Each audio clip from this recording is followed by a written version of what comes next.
নতুন বছরের প্রথম মাস জানুয়ারির ১১ দিনে ৭৩,৬৬,১০,০০০ ডলারের রেমিটেন্স পাঠিয়েছেন বিভিন্ন দেশে বসবাসরত প্রবাসী বাংলাদেশিরা। বাংলাদেশি মুদ্রায় যার পরিমাণ ৮,৯৮৬,৫২,০০,০০০ টাকা, সেই হিসাবে প্রতিদিন আসছে ৮১৬ কোটি টাকার বেশি। কেন্দ্রীয় ব্যাংকের তথ্য বলছে, এভাবে রেমিটেন্স আসার গতি অব্যাহত থাকলে চলতি মাসেও ২ বিলিয়ন ডলার ছাড়িয়ে যাবে।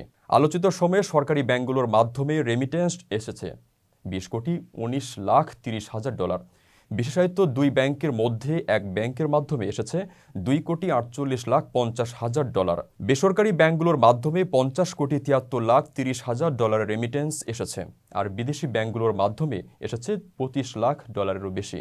এর আগে সদ্য বিদায়ী ডিসেম্বর মাসে দেশের ইতিহাসে সর্বোচ্চ ২.৬৪ বিলিয়ন ডলার বা ২৬৩,৯০,০০,০০০ ডলারের রেমিটেন্স এসেছে। দেশীয় মুদ্রায় যার পরিমাণ ৩১,৬৬৮ কোটি টাকার বেশি। একক মাস হিসাবে আগে কখনোই এত পরিমাণ রেমিটেন্স আসেনি। এর আগে করোনাকালীন ২০২০ সালের জুলাইয়ে ২.৫৯ বিলিয়ন ডলার রেমিটেন্স এসেছিল। এবার সেই রেকর্ড ভাঙল বিজয়ের মাস ডিসেম্বর।